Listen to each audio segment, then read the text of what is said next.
کہ ابتداً جو مسلمانوں پر فرض روزے تھے وہ عاشورہ کا روزہ تھا.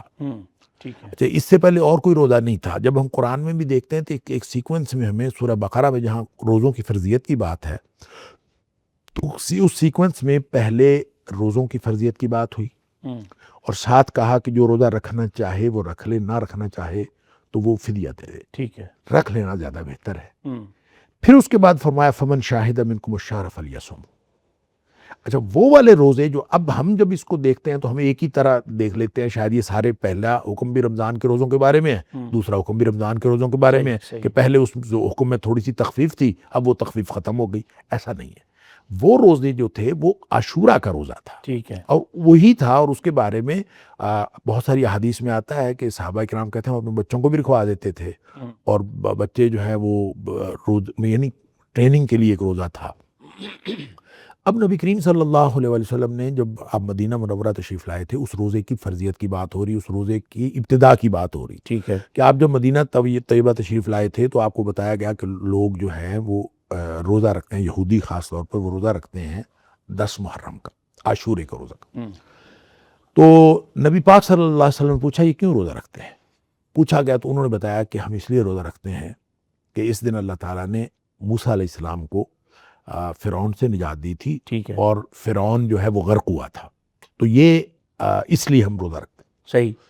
اب نبی کریم صلی اللہ علیہ وسلم نے فرمایا کہ ہم ان سے زیادہ موسیٰ علیہ السلام کے قریب ہیں، لہذا ہم تو رکھیں گے. لہذا نبی پاک صلی اللہ علیہ وسلم نے یہ روزہ رکھنا شروع کر دیا. ٹھیک ہے. جب بعد ازاں رمضان کے روزے آ گئے، رمضان کے روزوں میں فرضیت رمضان کے روزے کی ہوئی اور عاشورہ کا روزہ صرف نفل رہ گیا. اور نفلی طور پر آپ نے فرمایا کہ جو شخص عاشورہ کا روزہ رکھے، میں اللہ تعالیٰ سے امید رکھتا ہوں کہ اس کے گزشتہ سال کے گناہ معاف ہو جائیں گے. اچھا، اس پر جو ہے جو پھر ایک فرمان نبی پاک صلی اللہ علیہ وسلم کا جو آپ کی اس دنیا سے تشریف لے جانے کے آخری سال کا تھا کہ آپ نے فرمایا کہ اگلا سال جب ہوگا تو ہم جو میں جو روزہ رکھوں گا وہ 9 کا روزہ رکھوں گا. پہلے تو 10 کا روزہ رکھتے تھے، پھر آپ نے فرمایا لا اصومن التاسع، یہ جو ہے کہ میں لازماً روزہ رکھوں گا 9 کا. اب یہ 9 کا روزہ جو ہے اس کے ساتھ بھی لگانا ہے تو لگا لے، بھی 10 کے ساتھ 9 کا بھی رکھوں گا یا 9 کا ہی رکھوں گا. صحیح. لہٰذا اس پر جو ہے شارحین کے اگلے سال تک نبی پاک صلی اللہ علیہ وسلم چونکہ اس دنیا سے جا چکے تھے، اس لیے آپ نے رکھا تو ہمیشہ 10 کا روزہ، فرمایا یہ کہ اگلے سال ہم اس کو 9 کا رکھیں گے.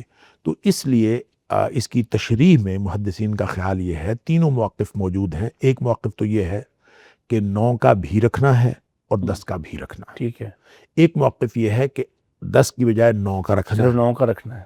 اور ایک موقف یہ ہے کہ نبی پاک صلی اللہ علیہ وسلم نے چونکہ یہود و نصارہ کی آپ نے مخالفت کا حکم دیا تھا تو وہ 10 کا رکھتے تھے، اس کی مخالفت میں آپ نے فرمایا تھا ہم ساتھ 9 کا بھی ملا لیں گے. ٹھیک ہے. لہذا ساتھ 9 کا ملانا چاہیے.